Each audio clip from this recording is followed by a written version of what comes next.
What happens when Britain's most beloved comedy genius sits down for what should be a simple morning chat and instead finds himself face to face with a host determined to destroy him on live television? It took just 29 seconds for Lorraine Kelly to make the comment that would shatter her own reputation and turn her show into a battlefield she could never win. The morning began like any other at the ITV studios. Lorraine Kelly sat in her bright yellow chair, her practiced smile firmly in place, preparing to interview Rowan Atkinson, the man behind Mr. Bean, Johnny English, and Blackadder, about his latest project. Simple enough, right? Wrong. From the moment Rowan stepped onto the set, the usual warmth afforded to guests was missing. Lorraine's gaze followed him with the detached curiosity of someone watching a circus act. "Right then," she said, not even rising as he approached. "Rowan Atkinson, everyone, the man who made a career out of not talking." The audience laughed nervously. Rowan smiled politely, but a faint flicker crossed his face, crack in his famously calm demeanor. "Thank you for having me." "Lorraine," he said evenly. "Oh, we had to, really," she replied with a bark of a laugh. "Your people have been calling us for weeks, desperate to get you on, weren't they?" Rowan raised an eyebrow but remained composed. "Well, I do have a new film coming out, so naturally we thought your viewers might be interested." Lorraine flipped through her notes with exaggerated boredom. "Though I have to ask, don't take this the wrong way, but aren't you a bit old for all this physical comedy nonsense? I mean, you're not exactly a spring chicken anymore." A hush fell over the studio. Even the cameramen looked uneasy. This wasn't banter, it was an ambush disguised as an interview question. Rowan's jaw tightened imperceptibly. "I'm sorry, could you repeat that?" "Oh, come on." "Don't play dumb," Lorraine said, leaning forward like a predator. "You're 68. Isn't it time to hang up the rubber faces and silly walks? Leave it to the young ones." "I wasn't aware there was an age limit on entertaining people," Rowan replied, calm but firm. "There isn't, officially," Lorraine said with mock sweetness. "But there's something sad about watching an old man try to be funny. Like your grandfather trying to be hip. Embarrassing for everyone involved." The audience gasped. Live television had just crossed a line. But Lorraine wasn't finished. Mr. Bean was what? 30 years ago. And it wasn't exactly Shakespeare, was it? A grown man acting like a toddler. What does that say about British comedy standards? Rowan's hands clenched in his lap, knuckles white, yet his voice stayed steady. "Mr. Bean has brought joy to millions of children, adults, families. I'm proud of that. Are you, though?" Lorraine pressed, sensing weakness. "From where I'm sitting, it looks like a man who peaked decades ago, desperately clinging to relevance. When did you last do something genuinely funny? And don't say Johnny English, we both know that was just Mr. Bean in a suit." The temperature in the studio plummeted. Crew members exchanged uneasy glances. This wasn't an interview. This was character assassination. "I came here to talk about my new project," Rowan said quietly.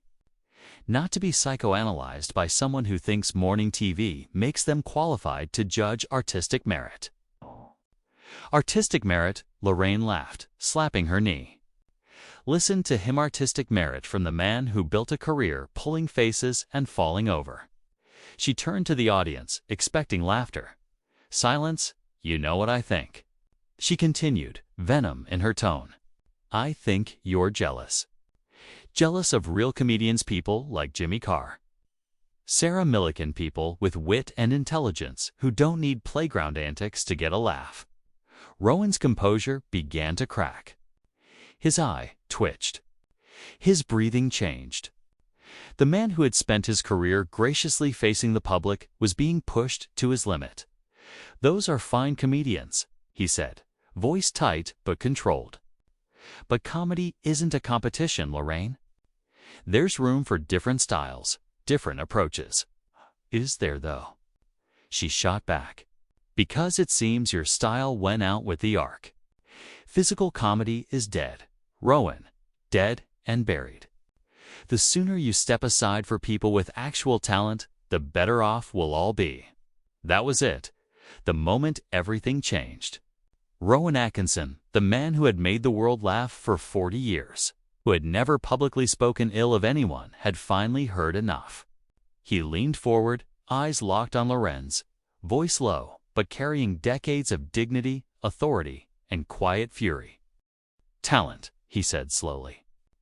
"You want to talk about talent, do you?" Lorraine Kelly's confident posture faltered ever so slightly, but she refused to retreat. It was too late for that now. "Yes, let's talk about talent then," Rowan said, rising from his chair. The studio lights seemed to dim as he stood, a towering presence over the woman who thought she could dismantle him with cheap shots and playground insults. Lorraine's eyes widened. For the first time in the interview, she looked genuinely nervous. "Sit down, Rowan," she said, trying to reclaim control. "We're in the middle of an interview." "No," he replied, his voice cutting through the tension like a knife. "We're in the middle of an ambush, and I am done being your victim." He turned to the audience, his back to Lorraine, and spoke with the quiet authority of someone who had spent a lifetime mastering his craft. Every word landed like a hammer. "Ladies and gentlemen, I've been in show business for over 4 decades. I've worked with some of the most brilliant minds in comedy. I've performed for royalty, for children, for people in every corner of this planet. And in all that time, I have never not once encountered someone so desperate to tear down another person's life's work just to make themselves feel important." Lorraine's mouth fell open. This wasn't the timid, polite man she thought she could intimidate. "Now hang on a minute," she started. Rowan raised a hand without looking at her. "I'm talking now. You had your turn. 20 minutes to show the world exactly what kind of person you are. Now it's my turn." He pivoted back toward her eyes, locking onto hers with a force that made her shrink further into the yellow chair. "You want to talk about talent, Lorraine? Let's talk about yours. What exactly is it that you do here? You read from a teleprompter. You ask questions written by other people. You smile on cue and pretend to care about celebrities you've never met. Where's the talent in that?" The studio was utterly silent. Even the tiniest sound seemed magnified. "At least when I pull a face, when I take a pratfall, I am doing something. I'm creating a moment of joy. I make a child laugh. I help a tired worker forget their troubles for 30 minutes. What do? You sit in that chair and tear people down to make yourself feel better about your own mediocrity. I think you're being rather unfair." "Unfair?" Rowan's voice rose for the first time, controlled but razor sharp. "You just spent 20 minutes telling me I'm too old. You said my work is worthless. You told me to step aside for real comedians. You called my life's work embarrassing. You compared me to a desperate grandfather trying to be hip. And now you think I'm being unfair?" He began pacing, hands animated, energy shifting from calm restraint to righteous fury. The physical comedian was gun replaced by a man who had carried 4 decades of unspoken frustration to this moment. "Do you know what Mr. Bean has done for this world? Do you have any idea? I've received letters from parents whose autistic children spoke their first words while watching. Bean, soldiers in Afghanistan have told me my films helped them survive their darkest days. I've met children in hospitals who forgot their pain for an hour because of something I created. And what have you created, Lorraine? What is your legacy? 30 years of asking celebrities about their haircuts. 30 years of reading gossip off cards and pretending it's journalism. Where's your creative output? Where are the things that will outlast you?" The cameras rolled. Producers were surely screaming into headsets. But no one dared interrupt. "You know what's truly sad?" Rowan continued, voice dropping to that quiet, dangerous tone again. It's not an old man trying to make people laugh. It's a bitter woman so threatened by joy that she has to destroy it wherever she finds it. So insecure about her own lack of substance that she must attack anyone who actually brings something meaningful into the world. Lorraine finally whispered. Trembling, I was just asking questions. No, Rowan said. Stepping closer, hands planted firmly on her desk, eyes piercing hers. You were trying to humiliate me on live television. You thought you could take down Rowan Atkinson because I seemed quiet, harmless, easy to push around. You thought wrong. He leaned in, voice low, carrying the weight of decades of skill and dignity. Let me tell you something about comedy, Lorraine. Real comedy comes from truth. It comes from understanding people, from seeing their struggles and their joys and reflecting them back in a way that helps them cope. Physical comedy, the kind you mock, is the purest form there is. It crosses every language barrier, every cultural divide. A child in Japan and a grandmother in Scotland can watch the same pratfall and both burst into laughter. That's not easy. That's not simple. That's miraculous. The audience began murmuring, the tension shifting palpably. The man who had seemed vulnerable at first was now the undeniable victor. The power had changed hands. But what you do here, he continued, gesturing around the studio. This isn't about bringing people together or making lives better. This is about feeding your own ego, making yourself feel important by making others feel small. And frankly, it's pathetic. Lorraine looked around helplessly, as if hoping anyone would rescue her from the nightmare she had unleashed. You called my work playground antics, Rowan said, straightening, his presence filling the room. Well, maybe that's exactly what the world needs more of. More joy, more laughter, more willingness to look foolish if it means making someone else smile. Fewer people like you, who think tearing others down makes them look clever. He turned to the audience, voice steady, gaining strength with each word. I've been called a lot of things: silly, childish, simple. And you know what? I wear those labels proudly. If being silly means bringing happiness to millions, then I will be silly until the day I die. If being childish means remembering the wonder in the world, I will stay childish forever. And if being simple means I don't need to hurt others to feel good about myself, then simple is exactly what I choose to be. The audience erupted, not the polite, prompted applause of a morning show, but genuine, heartfelt recognition of what they were witnessing. Lorraine sat frozen, realizing too late that she had picked a fight with the wrong person. The applause subsided, but the energy in the studio crackled like electricity. Rowan stood, composed and commanding, while Lorraine seemed to shrink into her yellow chair. But he wasn't finished. You know what the real tragedy is here, Lorraine? His voice softened, still carrying a weight that drew everyone forward. It's not that you don't understand comedy. It's that you don't understand people. Lorraine opened her mouth, but no words came. She was completely out of her depth. When you mock physical comedy, when you call it childish and outdated, you're not just attacking me. You're attacking every person who ever found comfort in laughter during their darkest hour. Every child who learned it's okay to be different by watching someone celebrate their quirks. Every person who needed a small moment of joy in a hard day. He stepped closer to her desk, but this time there was no anger in his movement. Only disappointment. I've met war veterans who said Mr. Bean helped them reconnect with their families. Teachers who used my films to reach children who had given up on learning. Carers who told me my comedy gave them 5 minutes of peace while looking after loved ones with dementia. And you? To you? All of that is just playground antics. Every moment of connection, every laugh, every healing second, just an old man making faces. Do you see how small that makes you? How limited your understanding of what entertainment and life can be? Lorraine's voice wavered. I never meant to suggest your work hasn't helped people, didn't you? Rowan tilted his head, teacher-like, calm but piercing. Because that's exactly what you suggested. You called my comedy embarrassing. You said I should step aside. You compared me to a desperate old man clinging to relevance. Those were your words, weren't they? She nodded, the weight of millions of viewers watching her crumble on live television pressing down.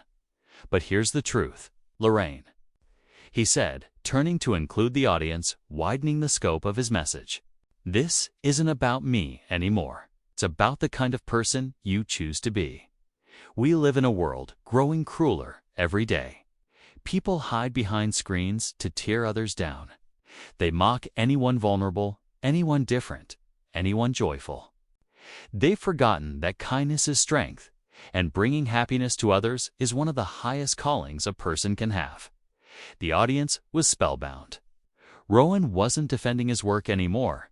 He was delivering a manifesto for human decency.